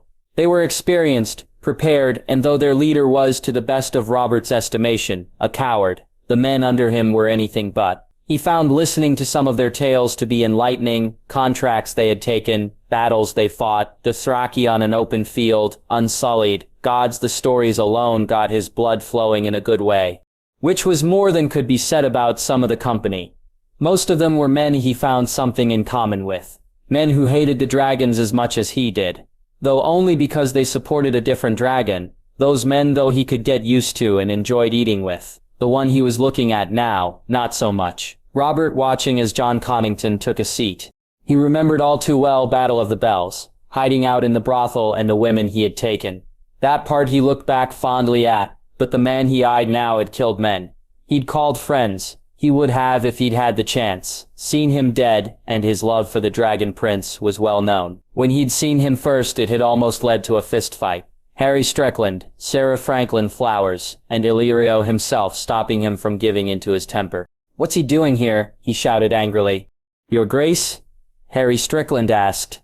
The fucking griffin, the dragon lover," he said, as Connington walked toward him. "Doing as a captain in the company. Your Grace, a much valued member of the company," Harry said. "And he's a fucking traitor, a fucking dragon spawn supporter," he said as John Connington stood in front of him. "Those were good men you killed, Griffin. Daenerys Aaron was a friend of mine. As Serpton Miles was one of mine, Your Grace, war leads to strange bedfellows. Yesterday's enemies become today's friends. You're no friend of mine, Griffin. Dragon lover," Robert spat. "A different dragon, a different day. I serve the company now, and the company serves you, Your Grace." John Connington said yet. Something about his voice was off. Robert moved towards him, only for Sarah Franklin to step beside the griffin. Ilio moving far more quickly than he usually did, coming to stand beside him. "Your Grace, the company's men are theirs to deal with. Should you continue this, then their contract with me becomes null and void." "Very well, get him from my sight. Let that be the service he does for me," Robert said, storming away, not seeing the masked silver-haired boy glare at him, or Illyrio, look to John Connington and nod. As they readied to ride past Rosby, the riders rushed out from the keep, Lord Giles leading them himself, and Robert wondered what was so urgent. It didn't take him long to find out, and so they camped at Rosby for the night. Robert taking over the Lord Solar and asking for a map. How Stannis had managed to be defeated was beyond him, yet it wasn't that which concentrated his mind. Instead, it was the other news, the Raven from Lomas, telling him that the Western Army marched under the Dragon Spawn and the Kingslayer, marched past the Stony Sept, and headed his way. He looked down at the map and saw the God's Eye and began to smile. He'd killed one fucking dragon spawn by a river. This one he'd take pleasure in drowning in the lake. Calling for Illyrio, Harry Strickland, and the other captains of the Golden Company, he kept the news of Stannis' defeat to himself, telling them instead that they had the chance to end this if they marched quickly. He lied that if they could bog them down at the God's Eye, they'd be joined by the Stormlords. Riding north, and the Western Army would be caught between both sets of forces. "How many men has Lord Stannis under his command, Your Grace?" Harry Strickland asked. 15,000 at least, probably more, 25,000 if he gathered all the men, he said. "I had thought we'd join with Lord Jon," Illyrio said. "Aye, but this is too good a chance, Illyrio. We can end this here. Without the dragon, they're done, and he'll come to face me," he said, and Illyrio nodded. They marched hard, and Robert felt himself grow ever more eager. He had but one chance to win this war. Now, and in a way, he felt as if he was back in time 6 and 10 years earlier. Just like then, he was marching to war outnumbered, and yet not outmatched. He cursed not having Ned with him, not having Jon by his side, but he killed one dragon and won a war once. He'd do so to another, he thought as they marched. Each morning and each evening, before he retired, he spent it sparring in the yard. He'd still not been able to swing his hammer, but he felt fitter and stronger than he had been in years. The meals he had were simply for food and not for comfort, the wine basically all but cut out. He was sleeping better, even shitting better than he had for longer than he could care to remember. Even with the Golden Company, with the Knights of the Vale, and should the Ironborn prove themselves useful, Robert knew they couldn't compete with the numbers. If it came down to one big battle, they'd lose, and he'd resolved himself to that, as long as he could see those who'd betrayed him dead. Ned, the Kingslayer, the Roses, and especially the Dragon Spawn. As long as he fell, then he'd go to his own grave. Happy, but he'd almost feared he'd not get the chance to face the boy. "They'll not split their forces, Robert. They'll know better than that. We must keep them from uniting, use the distances between them against them," Jon Arryn said. I know, John. I just want them dead, to see them in the ground. I'll see the whole fucking realm on fire before I see a dragon sit my throne," he said angrily. "We'll prevail, Robert. If we stick to our plans, we'll prevail. Our men fight for us, for a true king. Theirs fight for glory and position," Jon Arryn said. Each night, though, he had wondered if that was true. Jon seeming to think the dragon spawn was a puppet king. Robert was not so sure. The boy seemed smarter than that. Better than that, a voice in his head called out, but he shook it away. It was his betrayal. He felt even keener than Ned's. A part of him almost admiring his friend for what he'd done, for not being able to see Lyanna's boy dead. The larger part of him was angry and upset. He should have been theirs, he should have been their son. Each day he'd seen him, he'd thought so. Thought how proud he'd have been if that had been his boy, his heir. To see him rise, to knight him by his own hand and watch him put the very best in their place. It had been a dream, and it had turned into a nightmare. You stole him from me, just like you stole her from me. You stole my son, he shouted in the tent, his sleep having been disturbed, and he waved the guards away when they came in. They crossed the God's Eye River, and he saw them in the distance, the golden lion flying next to the three-headed dragon. After setting up their position, he sent word for the parley. Illyrio saying that he wished to stay behind, and so he let him. Instead, Robert rode out with Harry Strickland, with Ser Balman Burke, Ser Loswell Peake, and to his annoyance with Jon Connington. Looking to the hill, he saw the horses ride towards them, hearing the gasp and glad it came from Jon Connington and not him. He recognized the golden armor of the Kingslayer, and the white cloaks that rode behind the figure, who had caused the griffin to gasp. The boy's armor almost mirrored his father's, and Robert felt his rage begin to rise at that. Yet he found he couldn't stop looking at it, either. The armor glistened in the light, and Robert found himself mesmerized for a moment. It was an exquisite set of pitch-black plate and mail reminiscent of the style of the ancient Valyrian warlords, the paintings of whom he'd had removed from the Red Keep. Upon the breastplate and set in glittering rubies, the three-headed dragon stood out, and it made his own armor look poor in comparison. That he wore no helm also had been what had caught his eye, his hair flowing and apart from the color, looking so much like his father's, that briefly Robert was in another place at another time. But it was the crown he wore on his head, which soon made him stare, that and the sword at his hip, something that both he and Jon Connington were both looking at, with interest. As they drew ever closer, he heard another gasp, and this one had indeed come from him. The four white-cloaked men now very familiar to him, the Fat Flower's son that had been so close to the boy, the giant he'd tried to take for his own, and Barristan the Bald, those three alone would have been enough to draw attention. Yet it was the last man with the milky white blade on his back that had drawn his gasp and made Jon Connington speak his name aloud. Teratodane, the Sword of the Morning. Jon Connington said as the horses stopped, and both sets of men stared at each other. The Trident 29-8 AC. Ned. It had taken them some time to march, and when he saw it in front of him, he shuddered. Of all the places he had imagined this fight may go down, this was not one of them.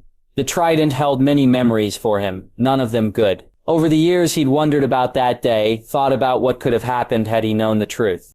Would he have been able to change things? To reach out and parley with the man he now knew had been his good brother. Had the die already been cast, or could things have happened differently? Would Robert have fought if the North hadn't? Would Jon Arryn have fought if they had then? Would he have fought them? He tried not to let his mind go to such places, and yet it was impossible not to. The world could have been a different place. Had they stopped it then, had Rhaegar lived, would Lyanna have lived also? Would his nephew have grown up with his mother and father, with his sister and brother, if men had not conspired to see the dragons fall? Anger was something that he felt rarely. True, he'd get annoyed, and he could lose his temper occasionally. But true anger, he could count on one hand the number of times he'd felt it. Hearing of his father and brother's deaths, at the tower when Lyanna told him the truth, when he'd learned what the maesters had done, and when he learned what Cat had tried to do. Now though, he felt it race through his veins, his blood rising, and he looked to see Lya staring at him, her calmness allowing his anger to recede, allowing it to simmer rather than to boil. "Thank you, girl," he said as he stroked her fur. He was still stroking her when Maggie, Howland, and the Greyjohn came his way. The Outriders had returned with the news that the Knights of the Vale marched toward them. "We should offer them the king's terms, at least. Any news on Prince Tyrion?" he asked, and Maggie shook her head. "We may need to do this on our own, Ned," Maid said. "Then we do it on our own, Maggie. Fuck the Knights of the Vale," the great Son said. "Prince Tyrion will be here. His army and his dragon will be here on the morrow," Howland said, and Ned didn't even bother to question him, knowing that Howland knew best. "Send riders to arrange the parley." "We're set up here?" Ned asked. "We are. Rickard and Galbart are seeing to it with Rose's lad," Mage said. Seems a good lad, he said to Nods. Aye, better than his father at any rate, Maid said. Any word on Rose? He asked the Greatson. It doesn't look good, Ned. He's been leeched so much that he can barely move. Whatever it is that's in him will end him, I fear. Howland, he asked. Nothing I can do for him, Ned, nor would I wish to, Howland said, and Ned looked at him when he walked away. The sickness had come out of nowhere. Not long after passing Moat Cailin, Rose had fallen from his horse. It had caused some panic until Howland explained that it was nothing to do with mosquitoes in the neck, as some had suggested. Still, until they'd entered the Riverlands, men had worried they'd be next. Ned had gone to the man and spoken. He'd had words with his son, and despite things had found the idea of Lord Domeric to be one he could live with quite comfortably. They were eating lunch when word came back, and Ned readied his men to ride out and treat with his former foster father, and with men he'd once called friends. He Lords Jorah, Howland, Galbart, and the Greatjon, Ser Wallace and Ser Wendell, Rickard, Medger, and Ser Domeric, acting in his father's stead, made up the northern party. He saw them on the hill above them, and they rode up, and were soon face to face with men they may soon be fighting against. Jon Arryn, Young Royce, Lords Belmore, Corbray, Egan, and Hunter, along with Ser Summon Templeton, men he had known for almost half his life and had broken bread with in each of their halls. He saw them stiffen when he dismounted and Lya walked by his side. Ned watching them as they did likewise, and soon they were standing face to face. Jon Arryn looking him in the eye. I'm sorely disappointed to see you here, Ned. Sorely disappointed to see you abandon honor so. Jon Arryn said. Boo. He snorted. You think I've not seen that raven you sent out, naming me a man without honor, a man who slept with whores? I think you've mistaken me for your other foster son. Jon, he said to laughs.